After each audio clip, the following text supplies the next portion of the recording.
ఇప్పుడు కాంగ్రెస్ పార్టీలోకి మీరు పోవడానికి అంటే మిమ్మల్ని ఎవరన్నా పిలిచిర్రా, మీ అంతటా మీరే పోయిర్రా? పిలిచినా అది నా పార్టీ, పిలవకపోయినా నా పార్టీ. నేను పోవడానికి ఎందుకు వచ్చిండు అనేటోళ్ళు లేడు, బ్రహ్మాండంగా వచ్చిండు అని స్వాగతించే వాళ్ళే ఉన్నారు. కాంగ్రెస్ పార్టీ మా పార్టీ, మా తాత కాంగ్రెస్ పార్టీ, మా అయ్య కాంగ్రెస్ పార్టీ వార్డు మెంబరు. నేను కాంగ్రెస్ పార్టీ కోసం నాకు తెలివి వచ్చి సమాజంలో తిరిగినటువంటి కాలం నుంచి, తెలంగాణ ఉద్యమం నుంచి 2014లో నేను మొదటి తెలంగాణ వచ్చిన తర్వాత మొదటి ఎన్నికల్లో నేను దామోదర రాజనరసింహ గారికి అద్భుతంగా పనిచేసి కాంగ్రెస్ పార్టీకి ఆ రోజు పనిచేశాను. సాంస్కృతిక సేన అని పెట్టి కాంగ్రెస్ పార్టీకి రాష్ట్ర వ్యాప్తంగా కౌలు కళాకారులను ఏకం చేశాను ఉత్తమ్ కుమార్ రెడ్డి గారి నాయకత్వంలో. ఆనాడు పిసి అధ్యక్షులు ఉన్నవారు. నాకు కోమరెడ్డి బ్రదర్స్, దామోదర్ రెడ్డి గారు మా ప్రాంతంలో, మా జిల్లాలో ఉత్తమ్ కుమార్ రెడ్డి గారు, వీళ్ళందరి నాయకత్వంలో పనిచేశాను. రాష్ట్ర వ్యాప్తంగా రాష్ట్రంకి వస్తే రేవంత్ రెడ్డి గారు సపోర్టు, రేవంత్ రెడ్డి గారు అండదండ ఆనాడు ఉంది, ఈనాడు ఉంటది, భవిష్యత్తులో కూడా ఉంటది. మీరు భావిస్తారా అట్లా? 100% భావిస్తున్నా, 100% భావిస్తున్నా. రేపు కలిసికట్టుగా పనిచేస్తాం, కలిసికట్టుగా ఉంటాం. మళ్ళీ నా గొంతు వారి మధ్యలో, జనం మధ్యలో ఉంటుంది. రైట్. డాక్టర్ ఏపూరి సోమన్న రేవంత్ రెడ్డి గారి సమక్షంలో పార్టీలో ఎందుకు చేరలేకపోయింది? జస్ట్ ఆ రోజు సీఎం గారికి వేరే మీటింగ్ ఉన్నది. ఆ మీటింగ్ ఉన్న కారణంగా మా జిల్లాకు సంబంధించినటువంటి సీనియర్ నాయకులు, మాజీ పార్లమెంట్ సభ్యులు, మాజీ శాసనసభ, మాజీ ఎమ్మెల్సీ, ప్రస్తుత ఎమ్మెల్యే, మునుగోడు ఎమ్మెల్యే, భువనగిరి పార్లమెంట్కి ఇన్ఛార్జ్ వారి సమక్షంలో జాయిన్ కావడానికి కారణం కూడా భువనగిరి పార్లమెంట్కి ఇన్ఛార్జ్గా ఉన్నారు. మేము భువనగిరి పార్లమెంట్ పరిధిలో మా తుంగతుర్తి నియోజకవర్గం. అందువల్ల సీఎం గారి టైమే అడిగినాం. సార్ కొంచెం బిజీ ఉన్నాడు, వేరే మీటింగ్ షెడ్యూల్ ఉన్నాడు, రేపటి నెల పెట్టుకుందాం అనే చెప్పి సరే ఈ లోపు కానివ్వండి, నో ప్రాబ్లం అని చెప్పారు. అనుకుని మాకు జిల్లాకు వచ్చేసరికి ఇప్పుడు ఏం కావాలన్నా, మంచి అయినా చెడైనా రేపు జిల్లాలో ఇవాళ కార్యకర్తలను ఆదుకొని కార్యకర్తలను కాపాడేది కోమరెడ్డి బ్రదర్స్, దామోదర్ రెడ్డి గారు. అటు హుజూర్ నగర్, కోదాడకు వస్తే ఉత్తమ్ కుమార్ రెడ్డి గారు. జిల్లాలో ఏం జరగాలన్నా వీళ్ళు చేస్తారు. పేదోడికైనా బీదోడికైనా, కష్టమైన సుఖమైన, బాధ బతుకైనా. అందువల్ల నాకు రాజగోపాల్ రెడ్డి గారు, కోమరెడ్డి బ్రదర్స్ అత్యంత సన్నిహితంగా, నేను సోమన్న అంటే నన్ను వ్యక్తిగతంగా బాగా అభిమానించేవాళ్ళు.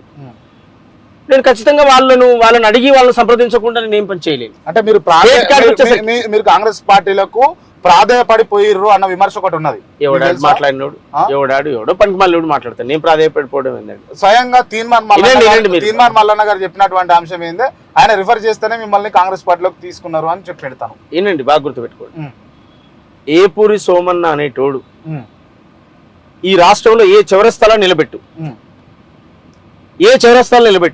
ఏపూరి సోమన్న అనేటోడిని ఉట్టేనే దింపి రోడ్డు మీద నిలబెట్టాడ.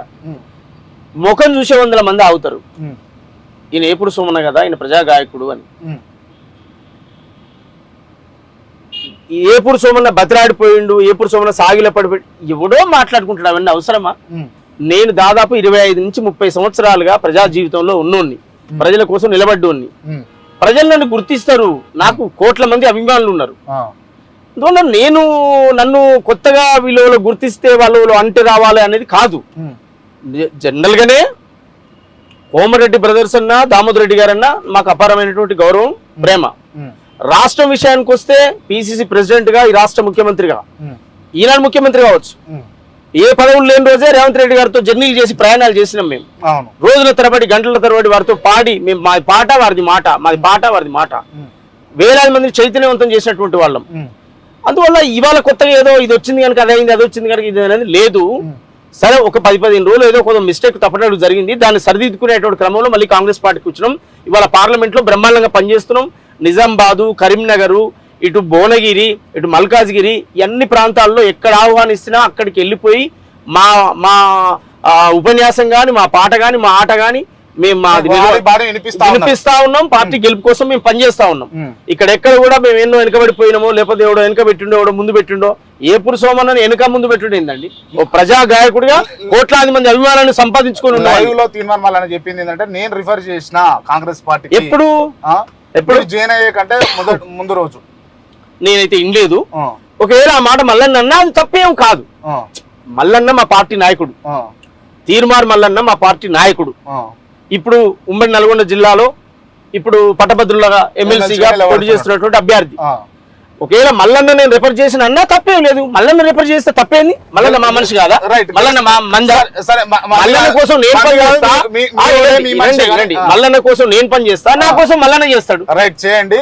మల్లన్న అంతిమంగా అందరం కలిసి పార్టీ కోసం చేస్తారు. రైట్. తీన్మార్ మల్లన్న ఎమ్మెల్సీ ఎన్నికలకు ఫిట్టా అంటే ఫిట్ అయ్యిండా అంటున్నా. ఫిట్ ఫర్ ఎమ్మెల్సీ అంటున్నా నేను, గ్రాడ్యుయేట్ ఎమ్మెల్సీ ఖచ్చితంగా ఎమ్మెల్సీ అవుతాడు. ఖచ్చితంగా. అవు ఇప్పుడు కావాలనే మల్లన్న బలి చేయడం కోసమే ఆ ఎమ్మెల్సీ గ్రాడ్యుయేట్ ఎమ్మెల్సీలో నిలబెడతా ఉన్నారు కాంగ్రెస్ పార్టీ నాయకులు. అంటే ఏమంటారు మీరు? మల్లన్న బలి చేయడానిక ఇదేంది, ఇది అన్యాయం ఇది. అంటే ఇప్పుడు బహుజనులకు, బీసీలకు, ఏసీలకు పదవులు ఇస్తేనేమో పదవి రావాలని పార్టీ పదవులు ఇచ్చి పోటీలు నిలబడు అంటేనేమో బలి చేయాలని, టికెట్లు లేకపోతేనేమో బీసీలను అవమానించి, ఇదేనా మీరు మాట్లాడేది? అంటే మీ నోటికి ఏది వస్తుందేనా? ఇప్పుడు మల్లన్నకు అనుకునేది ఆనాడే గెలుపు అయినది, ఇవాళ కాదు, ఆ రోజే గెలుపు. గెలుపు అంచులోకి పోయిండా లేదా, బార్డర్ బేత దిక్కొచ్చిండా లేదా, సింగిల్ గా ఏ పార్టీ మద్దతు లేని రోజే ఒక్కడి పోరాడి ఇవాళ కొండంత అండ కాంగ్రెస్ పార్టీ. అప్పుడున్నటువంటి ఆధారం, సీఎం గారి బలం, అప్పుడున్నటువంటి ఆధారం ఇటు ఉమ్మడి నల్గొండకు వస్తే ఇప్పుడు ఉందా? బ్రహ్మాండంగా పార్టీ బలము, వ్యక్తిగతంగా మల్లన్న బలం అంత తోడైతది. అద్భుతమైన మెజార్టీతో తీర్మానం మల్లన్న గెలుస్తాడు, నిలుస్తాడు.